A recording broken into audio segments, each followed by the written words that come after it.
খবর শুনছেন আজকের কলকাতা ইউটিউব চ্যানেল থেকে। আজ জানাবো পশ্চিমবঙ্গ, দেশ এবং বিদেশের বাছাই করা সব তাজা খবর। আপনি যদি চ্যানেলে নতুন হয়ে থাকেন তাহলে অবশ্যই সাবস্ক্রাইব করুন, কারণ প্রতিদিনের সেরা খবর আপনার হাতের মুঠোয় পৌঁছে দিতে আমরা আছি সদা প্রস্তুত।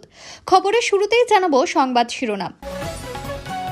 জুবিন গার্গের অকাল প্রয়াণে শোকস্তব্ধ অসম, শ্রদ্ধা জানাতে লাখো মানুষের ঢল গৌহাটির রাজপথে। হঠাৎ নন্দীগ্রামে শুভেন্দু অধিকারী, জমি আন্দোলনের অজানা ইতিহাস নিয়ে বিস্ফোরক মন্তব্য, নিশানায় মমতা।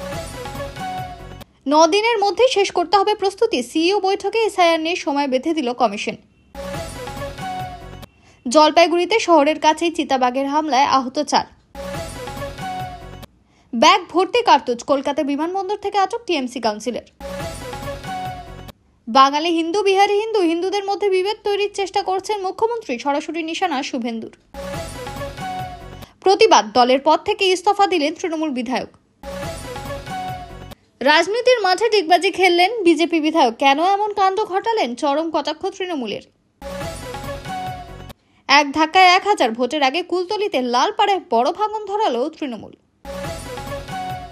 শাহজাহানহীন সন্দেশখালীতেও চলছে জমি দখল, এবার তদন্তকারী সংস্থার নজরে প্রফুল্ল কমলরা। বঙ্গোপসাগরে নিম্নচাপের আশঙ্কা, কলকাতা সহ দক্ষিণবঙ্গের 15 জেলা বজ্রবিদ্যুৎ সহ বর্ষণের হলুদ সতর্কতা। পশ্চিমবঙ্গে টোটো চলাচলে শৃঙ্খলা ফেরাতে নতুন নীতি, 11 পাতার নির্দেশিকা দিল পরিবহন দপ্তর। 2026 বিধানসভা ভোটের আগে বিজেপির বড় পদক্ষেপ, বারুইপুরে সিএ কর্মশালায় কি বললেন দিলীপ ঘোষ। ফের দানবীয় টাইফুন ধেয়ে আসছে ন্যান্ডো, ঘন্টায় 250 কিলোমিটার গতিবেগে লণ্ডভণ্ড হতে পারে একাধিক দেশ।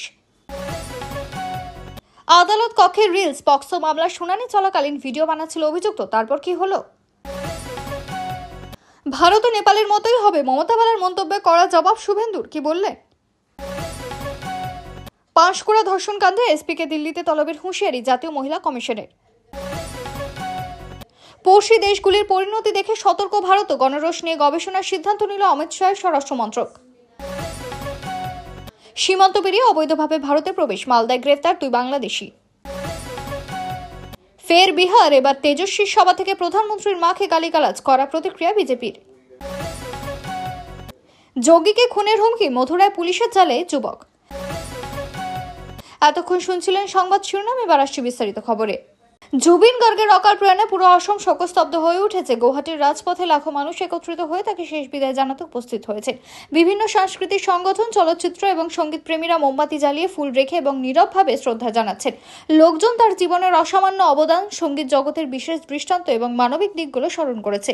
সামাজিক যোগাযোগ মাধ্যমে শিল্পী ও নাগরিকরা একে বিশেষ সংবর্ধনা জানান এবং বিভিন্ন প্রতিষ্ঠানের পক্ষ থেকে জুবিনের পরিবারের সঙ্গে সমবেদনা প্রকাশ করা হয়েছে। শহর জুড়ে তার স্মৃতিতে নানা ধরনের স্মরণসভা এবং সাংস্কৃতিক অনুষ্ঠান অনুষ্ঠিত হয়েছে, যা তার সৃষ্টিশীলতা ও প্রভাবকে চিরস্মরণীয় করে রাখবে।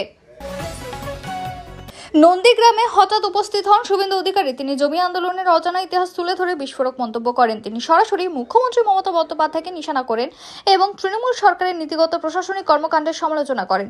সভায় উপস্থিত জনতা তার বক্তব্য শুনে সমর্থন ও উল্লাস প্রকাশ করেছেন।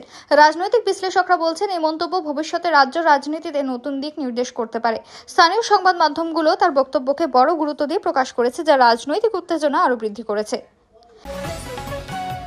সিইও বৈঠকে কমিশন একটি কঠোর সময়সীমা বেঁধে দিয়েছে। নির্দেশনায় বলা হয়েছে 9 দিনের মধ্যে রাজ্যগুলোর এসআইআর প্রস্তুতি সম্পূর্ণ হতে হবে। বৈঠকে উপস্থিত কর্মকর্তারা তাদের প্রস্তুতি অবস্থা, জমা দেওয়ার সময়সূচি এবং প্রয়োজনীয় পদক্ষেপের উপর বিস্তারিত আলোচনার সুযোগ পান। কমিশন জানিয়েছেন, সময়সীমা অতিক্রম করলে কঠোর ব্যবস্থা নেওয়া হবে।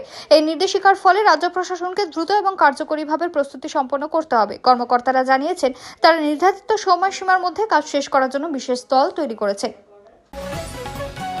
জলপাইগুড়ি শহরের কাছে চিতাবাঘের আকস্মিক হামলায় 4 জন আহত হয়েছেন। স্থানীয় সূত্রের খবর অনুযায়ী চিতাবাঘটি শহরের সীমান্তে প্রবেশ করে হঠাৎ আক্রমণ চালায়। আহতরা স্থানীয় হাসপাতালে ভর্তি করা হয়েছে এবং তাদের চিকিৎসা চলছে। বন বিভাগের কর্মকর্তারা দ্রুত ঘটনাস্থলে পৌঁছে পরিস্থিতি নিয়ন্ত্রণে এনেছে।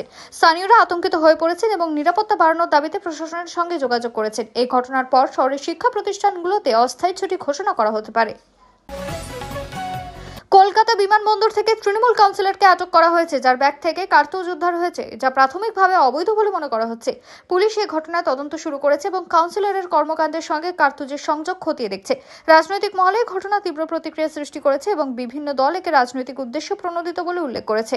স্থানীয় বাসিন্দারা উদ্বিগ্ন এবং নিরাপত্তা ব্যবস্থার উন্নয়নের দাবি তুলেছেন।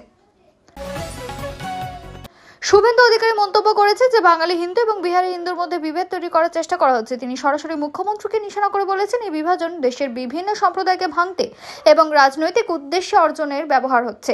তার এই মন্তব্যের পর রাজ্যের রাজনৈতিক মহলে উত্তেজনা বেড়ে গিয়েছে। সামাজিক যোগাযোগ মাধ্যমে এই বিষয়টি ব্যাপকভাবে আলোচনা করা হচ্ছে এবং রাজনৈতিক বিশ্লেষকরা ভবিষ্যতে এই ধরনের উত্তেজনাকে ভোট প্রক্রিয়া প্রভাবিত করতে পারে বলে মন্তব্য করেছেন। হাওড়া তৃণমূল বিধায়ক দলের পদ থেকে ইস্তফা দিয়েছেন। তিনি জানিয়েছেন, দলের অভ্যন্তরীণ বিষয় এবং নীতিগত কারণে তিনি পদত্যাগ করতে বাধ্য হয়েছেন। স্থানীয় রাজনৈতিক মহলে ইস্তফাকে দলের ভেতরে অস্থিরতার চিহ্ন হিসেবেই দেখছে। জনসাধারণের মধ্যে সমর্থন ও সমালোচনার মিশ্র প্রতিক্রিয়া দেখা গিয়েছে। রাজনৈতিক বিশ্লেষকরা বলছেন, এই পদত্যাগ ভবিষ্যতে নির্বাচনী কৌশলে প্রভাব ফেলতে পারে। রাজনীতির মাঠে বিজেপি বিধায়ক এক অপ্রত্যাশিত কর্মকাণ্ড ঘটান। তৃণমূলের পক্ষ থেকে তাদের ডিগবাজি খেলা হিসেবে উল্লেখ করা হয়েছে। রাজনৈতিক বিশ্লেষকরা বলছেন, এই ঘটনা ভোট প্রক্রিয়ায় প্রভাব ফেলতে পারে। ঘটনাটি সামাজিক এবং প্রচার মাধ্যমে ব্যাপকভাবে আলোচিত হচ্ছে। রাজনৈতিক দলগুলো নিজেদের অবস্থান এবং প্রতিক্রিয়া জানাচ্ছে, যা রাজ্য রাজনীতিতে উত্তেজনা বৃদ্ধি করেছে। কুলতলিতে তৃণমূলের এক বড় ভাঙন দেখা দিয়েছে। সিপিআইএম সূত্রে জানা গিয়েছে, এক ধাক্কায় প্রায় 1000 কর্মী বা সমর্থক তৃণমূল থেকে বিচ্ছিন্ন হয়েছে। ভোটের আগে এটি বড় ধরনের প্রভাব ফেলতে পারে। স্থানীয় রাজনৈতিক মহল উদ্বিগ্ন এবং নির্বাচনী বিশ্লেষকরা বলছেন, এই পরিস্থিতি ভবিষ্যতে ভোট ফলাফলের উপর প্রভাব ফেলতে পারে। দলের অভ্যন্তরীণ বিশ্লেষকরা ভাঙনের কারণ খুঁজতে কার্যক্রম শুরু করেছেন। শাহজাহানহীন সন্দেশখালীতে অবৈধ জমি দখলের ঘটনা ঘটিয়ে চলেছে।